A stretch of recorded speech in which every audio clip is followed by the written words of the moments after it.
Good morning all and welcome to another Jump Recruitment discussion. It could have been the Cameo soap discussion because we've just understood from Paul Jacobs that he uses Cameo soap and that's what keeps his complexion looking so young and so fresh. Gorgeous. I thought he'd been using grit for the last 25 years, but obviously not.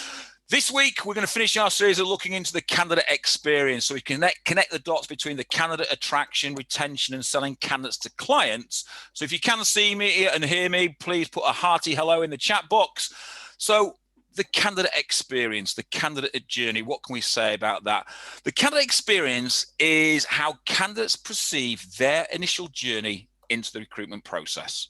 From the initial engagement right through to the agency or the client, and if we're honest, we're the front-loaded that experience because we front-load it just the recruitment experience, where in truth it should be the candidate experience right through to exiting that company, because that is the candidate's experience of the whole process from cradle to grave.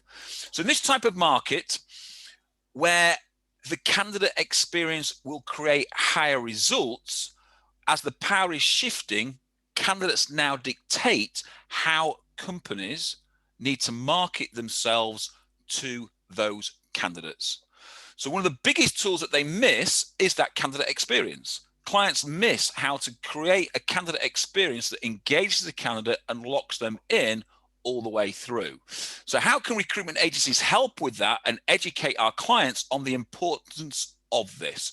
And we've got some sort of interesting stats. I'll start to sort of look further and further into the topic. You know, in 2019, only 7% of companies were using AI as a recruitment process. While at the end of 2020, that was up to 36% of all companies. And the reason why they did this is because companies were saying that they wanted to improve their overall cost of recruitment by reducing it. And then number two priority was to improve the candidate experience during the recruitment phase. Then number 7 out of the top 10 things they brought up was they had to get more information from the candidate marketplace so they could make more informed decisions, while number 5 was to improve and attract their retention policies. However, when we start to look at this, 73% of candidates say that job searching is one of the most stressful life events that they have, and 75% of them said they never get a response from an application process. And 81% said the communication between the candidate, the client, and that includes the agency, was woeful and needs to improve. So what it says is there's a huge disconnect between what the clients think and what agencies think and what the candidates experience. And so this webinar is about how we can address that to give the candidate a far better experience through the recruitment process to try and attract, retain more candidates constantly through the marketplace. This week, I've got Paul Jacobs, as we've already found out. He's soap-free, hopefully. We've got Heather, who said she isn't sure about the candidate experience, so she wants to only be going to or be talked to if it's a direct question. So that means Mr. Jacobs is going to be answering absolutely everything. And you're going to ask me a direct question. I am going to ask you a direct question. Absolutely. Of course I am. Absolutely. So here we go. So the first question that we've got off the board is, when we started to look at the marketplace, we suddenly found that there was a huge fear factor coming through the marketplace, that candidates weren't applying to jobs because of this fear factor. So the question is, what is the fear factor that candidates actually have when applying to jobs, which is preventing them from applying for more jobs or the correct job? Because I think there's 2 ways on the fear factor works. Oh, hello, we've got a hand in here. Let go, Heather, go on, you go for it. Howard, honestly, I think part of it is about post-pandemic behaviour. So, you know, when you've seen colleagues furloughed, or you've been furloughed yourself, or you've seen, you know, in some businesses, significant numbers of people made redundant, it can be very nervy to move away from a job, even if you're not particularly happy in that job. And to go into the unknown. And I think sometimes candidates will have a reluctance to look for another job because they are worried about, you know, the better the devil you know, is part of the piece. And so, and of course, as recruiters, we have a role to play in that, because part of our job as recruiters is about coaching and counselling and careers advice. But I do think there is a reluctance just because of the way the world has been, and we've had so much change in the last 18 months, and that's for me, that's where one of the fear factors is coming from. I think there's two sides to the fear factor. There's the fear factor that you described there, which prevent people from applying to jobs. Then there's the flip side of the fear factor, that I've been made redundant or I've been put on furlough and I need a job. Therefore, I'm going to apply to absolutely every job under the sun. And then they wonder why they don't get an actual response from some of those jobs. So I think there's two ways on the fear factor. Mr. Jacobs, what's your thoughts on the fear factor? Well, I will side with Heater, as you spell her name, on this point. I think that once was good enough for me. That's something I'm going to hang on to forever. So I think that it is that Maslow's hierarchy thing where people are feeling a level of insecurity still, which I think is perfectly understandable. I mean, look what we've all been through. Where they're nervous to look out for a new role, even as Heather says, though they feel that they'd like to, there is this sense of insecurity. If I leave this job and I find another job and I don't like it, where does that leave me? Am I going to be able to find another job? So I still think that is in part there still, but I think that will dissipate and disappear very, very, very soon. I think there's a sense of loyalty, quite likely, to employers. They've got me through this period. I'm still employed by them. So even though I'm not happy and thrilled with my job, I'll hang in there for a bit. That will also dissipate and disappear. People have very short memories. And I think that the third factor here is that there are, as everybody listening is well aware, a huge amount of new roles appearing. And I think when that starts to percolate through and people begin to recognize there are plenty of new opportunities arriving on the scene, then I think we'll see a lot more movement and people will be more comfortable about changing jobs. I think the message for recruiters on this point is very simple. You've got to look at how you advertise your role. So it's very easy to say, oh, I don't get a response to the vacancies that I'm putting out there. But actually have a look at the way in which you're wording those roles. Are we doing the lazy things, just copying and pasting vacancies straight onto job boards, straight onto social media? Or are you spending time creatively putting together really well worded advertisements that will create some kind of reaction? How many filters are you placing in your advertising copy that actually diminish the response rates from people? Well, you've got to look very carefully at how you're doing this. And one of the things, if you take on board my point about security, if you're advertising on behalf of a client, you should be talking about the organization. Paint the picture about the business that you're trying to recruit for, and the messages you need to be getting across are about their level of financial stability, how attractive an employer they are to work for, if that's possible, of course, their employer value proposition, the things that emotionally bring people towards you, rather than simply talk about the job description and the salary and the benefits. Bring alive the company, the organization, the opportunity that candidates will have, and put across the fact that they're going to provide a happier place for that individual to work in. So it's the emotional pull of advertising, the emotions that you're going to pull the strings of, rather than purely the job description and the salary, that will make the difference and will hopefully solicit a greater response when you advertise a role. So I think, I've always looked at this in a very slightly different way, that when we start to advertise jobs, what we tend to do is we tend to advertise jobs to exclude people from those jobs. Yeah. Rather than to include people. So the more people that you include, the wider your search area. So you get more people, which means that you can narrow it down to the right people quickly if you use your search engines properly. But what that also means is that you're finding people that may be able to fill other roles or partially fill that role that maybe have not updated their CV. So what we're talking about, the fear factor is that they're not responding to our adverts because we're maybe being too precise, but we're also not factor in people that may be right for the job but haven't got the exact skill set. If you go back to our client conversation a couple of weeks ago, our client conversation said that they would take people with 80 to 90% of the job profile as long as they had the right behavioral fit, because they can train and develop them. So are we approaching this from the wrong process? And we've got to start to think about what that process will look like from the candidate's point of view when we're moving forward.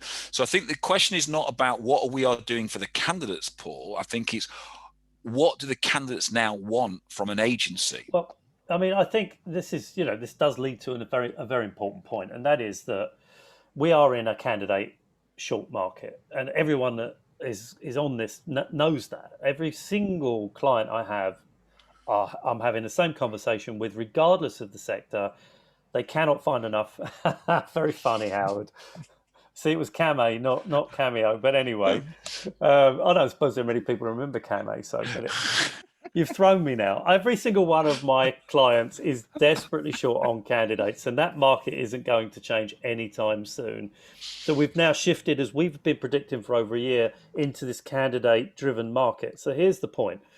We spend, and we should be as recruiters, spending a lot of time in trying to satisfy and delight our clients. We need now to be thinking very hard, and not just thinking about it, but doing things that will enhance the experience that candidates have when they engage with us, which is the point here. How do we not only attract people, but how do we make their journey with us, regardless of whether we get them a job or not? Bear in mind that we probably, we know that far more people come through our doors that we don't place than the ones we do place. That's always been the case.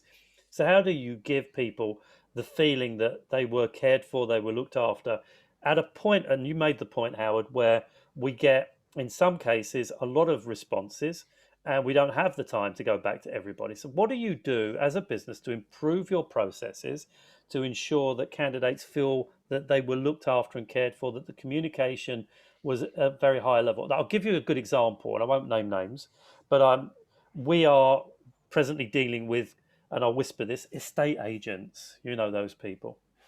The level of communication that we're getting from the estate agents we're dealing with is blooming awful, dreadful. Constantly having to chase to find out, get feedback, to find out what's going on. It's just awful. It doesn't take very much to pick up a phone and just let us know what's happening. We're grown-ups, good, bad, or indifferent news. We just want to know what's happening. It's just an example where organizations that work in that go-between position, where they're shuffling between client, in our case, clients and candidates, need to look at the level of communication. It isn't that necessarily we expect good news, but we want to be kept informed. And I think that the things that we ought to be looking at when we're looking at improving the candidate experience with our industry is our standard of communication at every level. How do you improve that? And I know we'll talk about that a bit later on, but it's very important if we're looking for that rare thing, that unicorn that we're trying to find for one of our clients. So while Mr. Jacobs takes a breath, what we need to sort of think about then on that, what do candidates want from an agency? And you mentioned one word there that I've used an awful lot in my recruitment boot camps constantly, is that we need to attract, but the word that you use then is we then need to delight the candidate. And it's what we start to think about is, if why did supermarkets become so successful? Is because a candidate can walk into a supermarket and get everything they need under one roof for a certain thing. Why did then supermarkets expand it from food to clothes, etc., etc.? So we've got to start to think, when a candidate walks into our office, either literally, physically, or virtually, we've got to start to think about what can we offer that candidate. It's not just the job. It is about offering, employment services. It's a lifestyle guru. It is an employment coach, etc., etc., etc. All of these things is what we start to offer a candidate, because then we increase the candidate's opportunity to get themselves a job.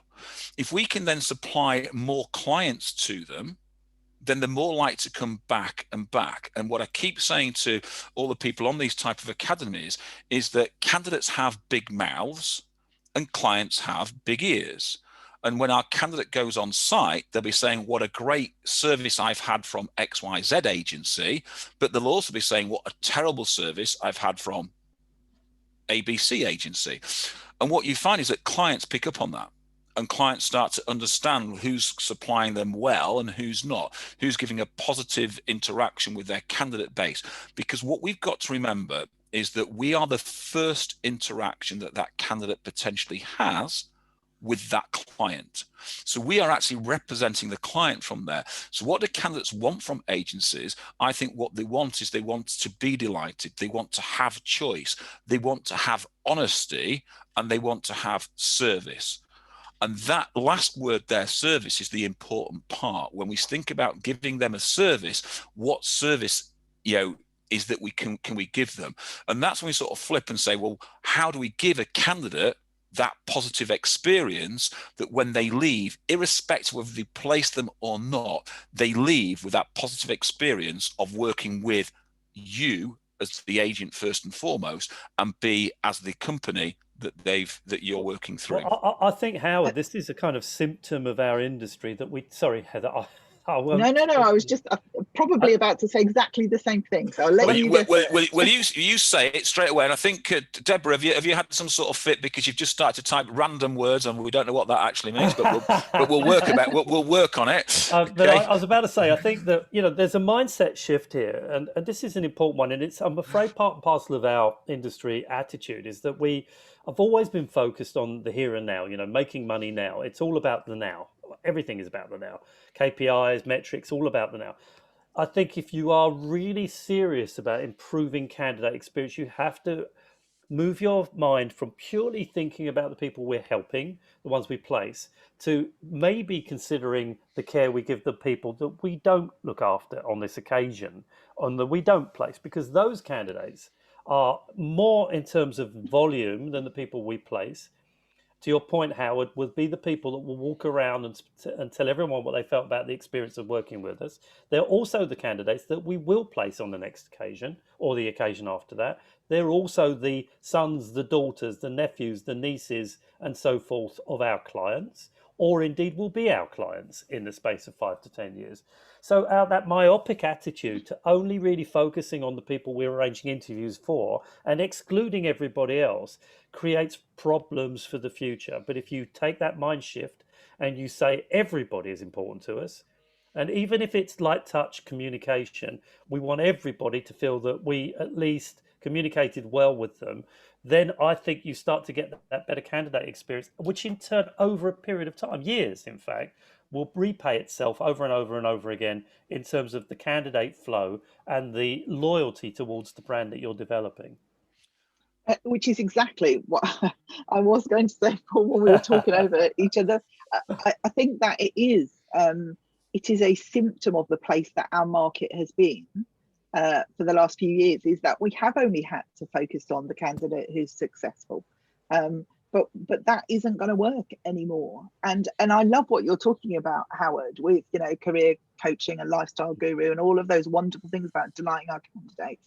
But if you talk to candidates, and I've had colleagues who've used recruitment businesses to find a job recently, senior colleagues who are universal in their condemnation of our industry because we don't do the very basics right. And the very basics are just letting people know how they did when they weren't successful. And it is exactly what Paul says. It isn't just focusing on delighting the candidates that we get into jobs.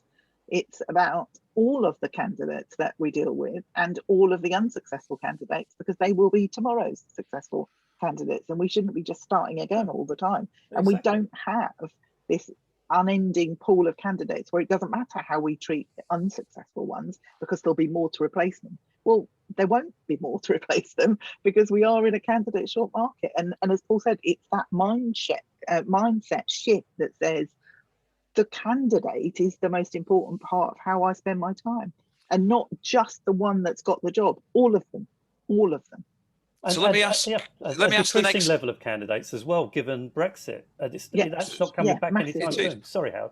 So let me ask the next question, and then I'll try answer part of question 3 as well at the same time, is what should your process look like? So I've just had a client, I've just been pitching a client this morning, and they were talking about how they've changed their model and how they've changed their model internally to adapt to the marketplace. So they're now stopping bringing in people and training them on 360. The new person that comes in will be purely candidate focused, purely generating candidates. They then have a career path that says, if you want to move into a marketplace that is candidate and client, where you're managing a client and managing the candidates, then that's fine. If you want to work into a 360 program, that's fine. And if you want to work in a pure BD program, that's fine. So they're giving people an opportunity, but what they're doing is trying to supplement their candidate database constantly by growing that candidate database. So the process that we start to think about is, what process does the candidate want when we come through? And what we've got to think about is, if we go back to that supermarket analogy, the more products that we have on the shelf that the candidate wants to engage with, and our product for the candidate is obviously requirements, then the more opportunity we have to place the candidates. What we've got to think, and this is the thing that, again, we've been working with lots of clients that are fixated on the KPI of how many number of jobs have I got on, how many number of jobs have I got on, how many number of jobs have I got on, where when you start to add to the KPI, well, how many new candidates have you brought into your marketplace this week? They start to think, well, what do you mean? Well, you can't fill the job unless you have a candidate. So the job is useless. So focusing people's behaviors on bringing jobs in without focusing on bringing candidates in is surely folly. So what we've got to start to think about is, when we start to think about a recruitment process, we're back to engage and delight. So we have to engage with more candidates and delight more candidates to allow them to feel the experience of not just the one-to-one, which we get, place you in front of one client and hope you get that job. It's placing you in front of multiple clients to give you options, and then it's how we deal with that recruitment process. And the things that people fear is, well, what happens if we put them in front of 3 requirements and clients and they all want the job and they all want to offer the candidate? Well, to me, that's great. What happens if I put in the first candidate, first requirement, they get the offer, but they haven't been to the second or third interview yet? Well, that's about you then controlling the process. And it's about giving the candidate the choice, because at the moment what we do is we give them one choice, but they have one choice from 5 or 6 different agencies. So you're not the only choice they have, where if we give them multiple choice, you are the only agency and you're giving them multiple opportunities. So we've got to start to think about how that works. So my process has to be different. I think we have to become far more candidate focused and candidate generating than we have been ever before. 100%, Howard. I mean, this is back to old school recruitment. It's getting great jobs for great people rather than filling jobs. So the focus is on identifying good quality candidates, people that we believe we can place. And yet again, had a conversation earlier with a client in Switzerland actually this morning. We were discussing the amount of counter offers going on in the market right now. Everybody's heads will be nodding furiously in the background as I'm talking about this, because we know that finding quality staff is very difficult. Employers, when they're getting resignations, are trying very hard to retain staff by offering them same or more money. But once we've qualified good quality candidates, and they're absolutely hot to trot, even though they can fib still, then we've got to find them opportunities. If we don't have the jobs, we find them jobs. It's as simple as that. And to your point, they need choice. They need 2 or 3 interviews. The same is true, by the way, with clients, given that we know counteroffers are absolutely all over the place at the moment. And I accentuate if we can find some backup candidates for our clients alongside the candidate they really want, because there's a strong chance that candidate will accept a counteroffer, then we should be doing that, not relying on one candidate, not relying on one job for the candidate. So I think it's about multiple choices, and this is coming down to your point about basically getting off our backsides and finding roles for people, which is how we were all trained back in the day. It was all about getting a great candidate and getting them at least 3 interviews if we could. And we often did. So I think that's really where the market's going. One of the things I want to add here, Howard, if you're talking about process, and I think it's an important point, we've talked a lot about the old 360-degree recruitment role. Is there a future for it? I've always said, and I've been consistent with this point, and now I think I'm going to be proven to be correct over the next 18 months or so. We probably need to consider a person or people who do nothing else but work with candidates, that do not business develop, that do not arrange interviews. They don't do those things. What they do is they connect with candidates and they hold their hands through the recruitment process. They spend time with them pre-interview, coaching them for the interview, which in itself would be an invaluable thing to do, because that extra 1% of prep can make the difference between our candidates getting a job or not. They debrief them afterwards. They hold their hands through the resignation process. They do their level best to make sure they don't accept the counter offer, that they get the details of the new role through, that they start that job, that they coordinate between the client, the new client, new employer, and the candidate pre-starting, and indeed keep in touch with that candidate post-placement, and maybe even offer mentoring. I think there is a massive role for somebody or people doing nothing else but looking after candidates. That in itself would make a huge difference to the experience that candidates have when they come into our businesses. Because to be blunt, and I may as well be blunt, I'm generally blunt, our highest billers, honestly, are always on for the next fix. They make a placement, where's the next fix coming from? Are they the right people necessarily to wrap their arms around and kiss and cuddle the candidates? Probably not. They probably don't have necessarily, and I'm generalizing, the right level of empathy or warmth towards people. They're interested in the next deal. That's great. We need those people. But we also need people that care a lot about other people. And that's why I think there's a role there for people to look after candidates in the businesses. It's an interesting shout, Paul, because the client this morning that I was pitching echoed another client in the Northwest that I was speaking to. And the client in the Northwest that I was speaking to said that 8 out of their 10 top performers over the last 5 years have all been homegrown talent. They're not recruiters that they've brought in. What the client said this morning that I was pitching to, he said his best performers over the last 3 or 4 years are all people who've come in and started off as a resourcer finding candidates because they had a better understanding of both sides of the coin. He said their 360 people tend to fail. If I then go back to one of the companies where I was a director at, their first port of call when you worked for them was you had to find 200 candidates and interview them face to face. We get excited when we start to talk about the 360 process, that we can get someone to make a deal within the first 3 months. And on average, it's around about 30% actually achieve that.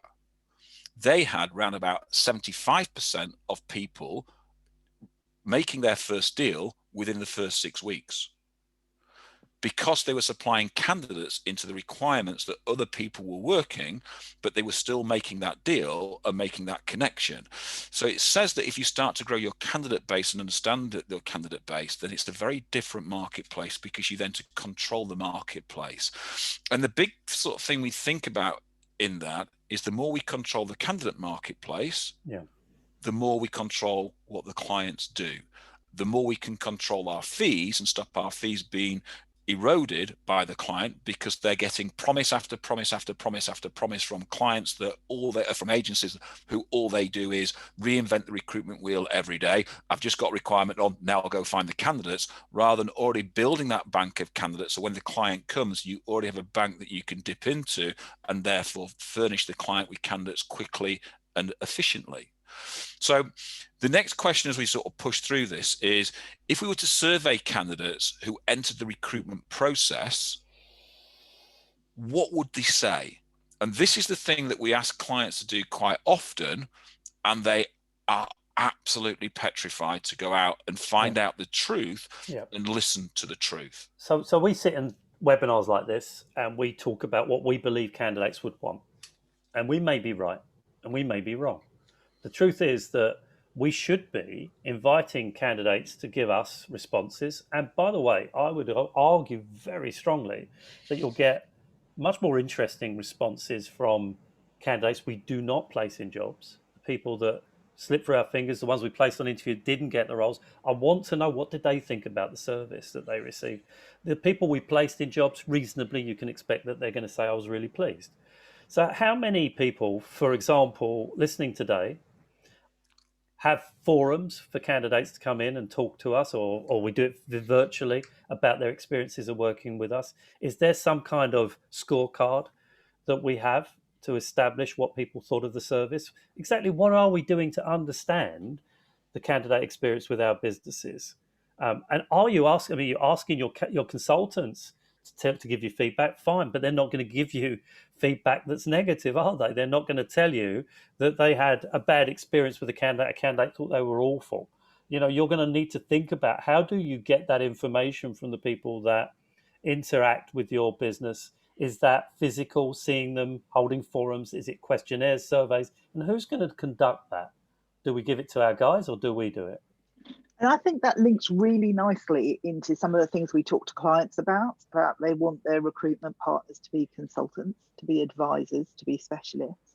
If we can't be the voice of their candidates, they're not just our candidates, they're our clients' candidates. If we can't be the voice of the client, the candidate, giving that information, sharing it with our clients and saying, this is what your candidate pool wants.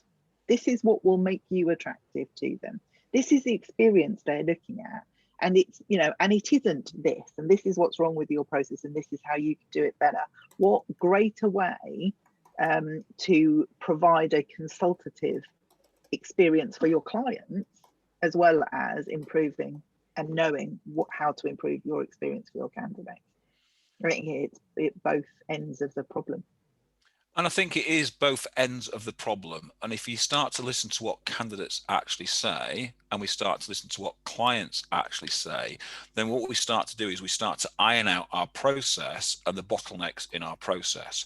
If we then start to think about what clients want, their number one process is to drive down the overall cost of recruitment. So if we can iron out that, issues within our recruitment process, then it will save them time and money. If we then start to work on their second one, which is having the candidate get a better experience through the recruitment journey, then that involves them as well as us. And we all know that half the process is blocked by the client's untimely response on CVs, interviews, etc. Their lack of feedback on the candidates that they don't want to see, the lack of feedback on candidates that haven't been good enough to get through the interview process, etc. We know that that is all part of the candidate experience. Absolutely. But the client doesn't see that. So I think when we start to look at it from a candidate entering the process, what would they say? They would say, as the survey said and came back to us with, that 81% all agreed that the communication levels between all parties was poor and inadequate. And I think if we can improve just that one part, then we start to make a massive change. So we would start to look at it. And if I look at sort of myself and you, Paul, we get to see clients constantly. If I look at you, Heather, because you've sort of just stepped out of Engage, there's 8 or 9 companies within that Engage sort of process there that you've been managing. If we looked at the experience that we've had with our clients, what do you think that they should improve? Just one area to improve the candidate journey from cradle to grave, which would give them a more competitive edge. So Howard, I think this is an emotional point. If I own a recruitment business, or I'm the MD or director of a business, then frankly, it's my name over the door. That's how I see it. I've always seen it that way. And I think that for me, do I care about what candidates think about my business? Do I care? Absolutely. I absolutely give a huge amount to that. It's really important to me. My reputation, whether it's my personal name over the door or the name of my business, means a great deal. And I think that if you take it that seriously, that you want people to speak well about your business, that, as my old boss used to say, your business becomes dinner table discussion, that on a Saturday night, somebody says around the table, oh, I use so-and-so recruitment business. I cannot tell you how brilliant the service was. If that matters to you, then you'll take seriously the way in which you approach communication with your people. Just the point with your candidates, the point I would make here, it's an important one, because there'll be lots of people listening thinking, all of this is great, Paul, but where do we find the time to do all this stuff? And I think the answer will probably sit around some level of technology to some extent.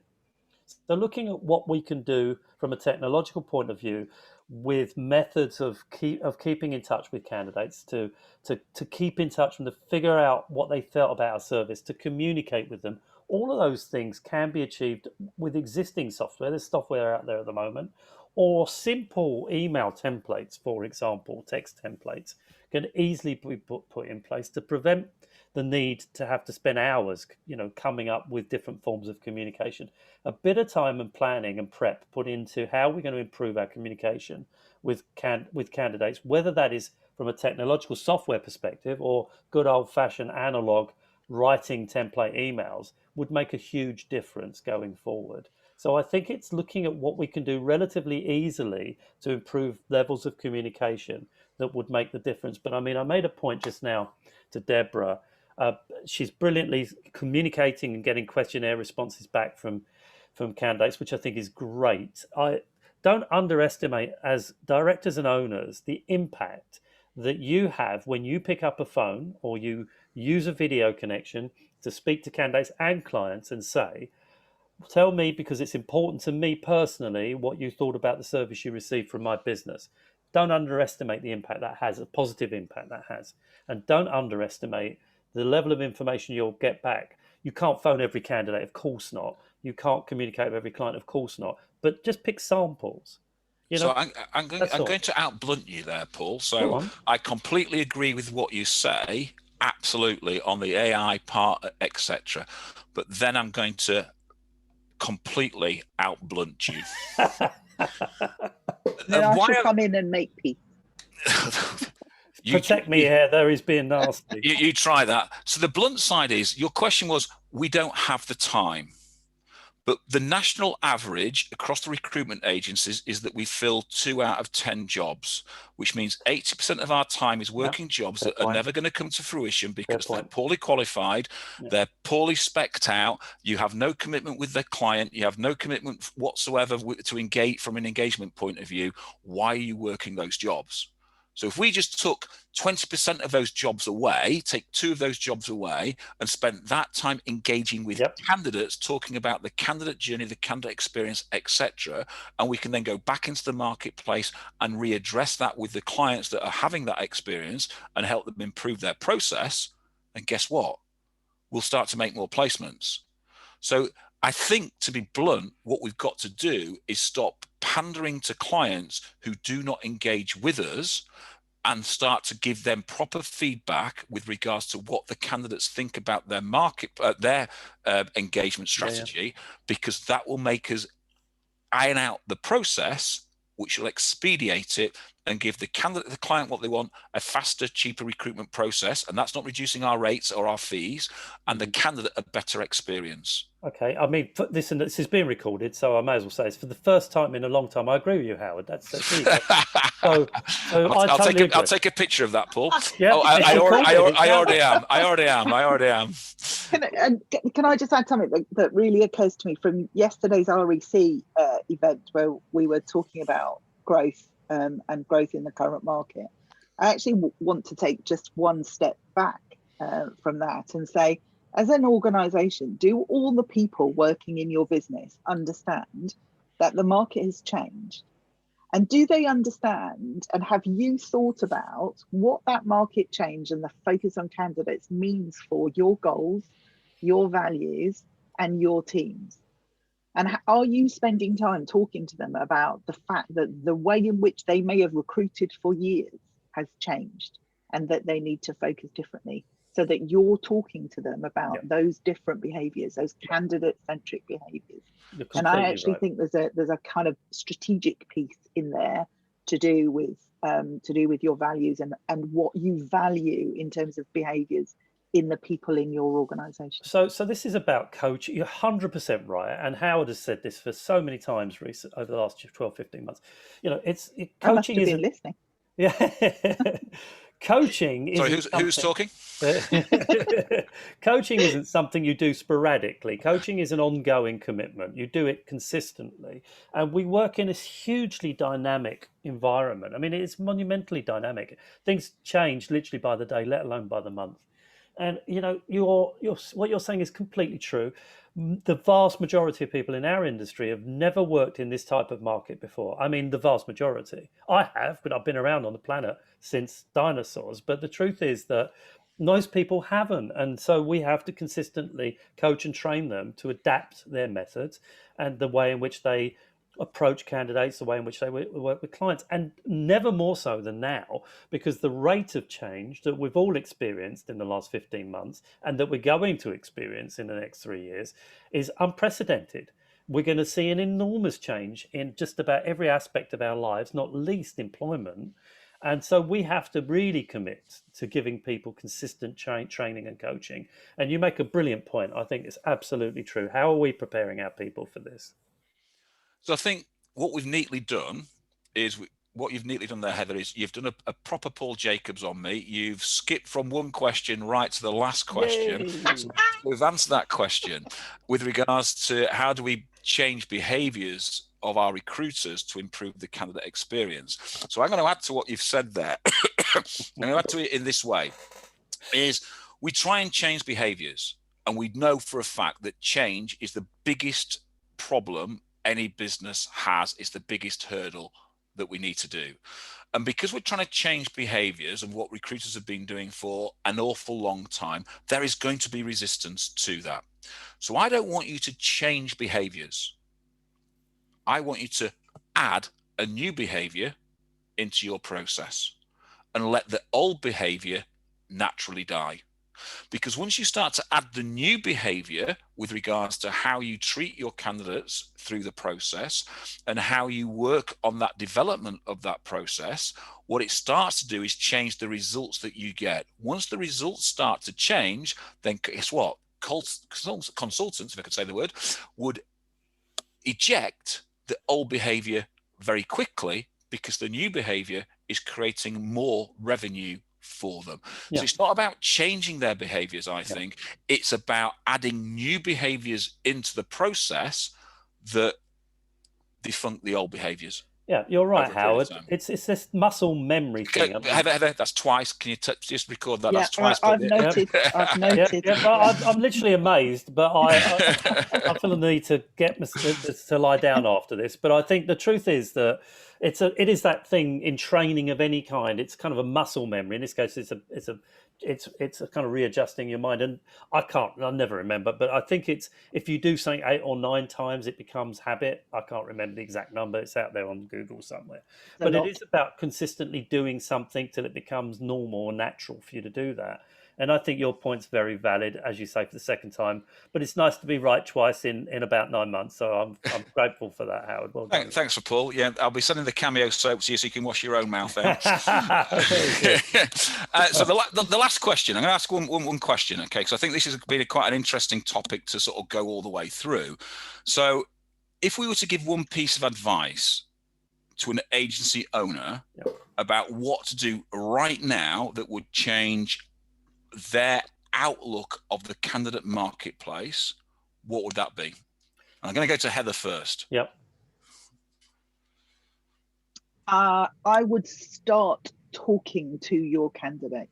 So I would find a method of collecting feedback from all the candidates that interact with you so that you have a measure of their experience. And I think that's exactly the same thing I was going to say. We said it earlier. I know that the people listening to us every week have brilliant businesses, are hugely clever people, unbelievably committed to their businesses, and I mean that. But we all think we know the answers. The truth is the answers sit with the people that work with us, i.e. candidates in this case. I think Heather's absolutely spot on with this. Go and talk to candidates. Find methods of doing that. Pick up the phone, arrange Zoom calls with them. When we can, let's get them in and offer them some drinks and things and have a chat with them. Don't just talk to the people that you've helped. Spend perhaps more time with the people that unfortunately we didn't help. They will tell you very clearly what they feel about the service they had from you, and they'll tell you what they felt about your competitors. Now, what we're always looking for is an edge over our competitors. Find out how they feel about working with your competitors, as well as how they feel about working with you, and then you'll have your answers. Off the back of that information, you have an opportunity to step back, talk to your own people, and figure out how you make those improvements. None of it's rocket science. To your point, Howard, you need to create more time. There are, as I said earlier, there's technology out there that will help you too. But I genuinely think Heather's spot on with that. Go and, as you said earlier, Howard, ask the questions, close this and open these, and you'll get your answers. But we need to take very, very, very seriously the views of our candidates. We have to. There is no negotiation on this point. We have to improve the quality of the journey with us for candidates if we're going to command that candidate market. It's so important. I think if I remember rightly, it was Spandau Ballet that sang "Communication Let Me Down." Oh God, you've got me there. You've really got me there. I don't know that one. Looking through the barricades, we've certainly got you there. So absolutely, what we're talking about is communication. If we go back to the beginning, 75% of candidates said they did not get a response on applications. So if we start to think from the simple process of responding to every candidate that applied to us from an AI point of view, that is a very simple tip. And then people that actually enter the recruitment process, i.e. we've submitted a CV for a job, if we are then verbally responding to them and having that communication, then it starts to pick everything up. But what we're saying is that the focus needs to be on that candidate attraction and candidate delivery, not for the reinvention of the recruitment wheel every day just because I've got a new job on. It's to grow your marketplace so that when you get jobs on, you already have candidates ready available on your shelves that you can pick from and choose from. And I think what we've talked about is all about simple processes, and those processes are all about behavior. So if we inject that new behavior into the business, then it becomes the norm and not the change. And that's a very different sort of place to be that we've been before. It is a huge opportunity at the moment in recruitment to create something now, as the initial upsurge is an opportunity to make lots of money, but it will level off. And it's when we level off that clients will have more pick and choice over which agencies they go to. So if we have more product and a better service and a better quality of service, and that service is backed up by the voice of the marketplace, i.e. the candidates, then you're in a better position to take market share and continue to grow your market share as and when the upsurge flattens out and we go back to more normality in the very near future. Next week, we are going to be on a new set of webinars. We are on diversity. I'm on client site next week and the week after that. So the lovely Heather is stepping into the seat. So please be kind to her. She's already said, please don't set me up. It's going to be an awesome. She's going to absolutely be brilliant in the chair. So I'm going to say she's going to be absolutely brilliant in the chair. So I leave you to this week. Enjoy Wednesday. Enjoy the rest of the week. Heather, good luck next week. And ladies and gentlemen, thanks for your time. We look forward to seeing you all next week. Take care, everybody. Thanks for joining us. See you next week. Bye.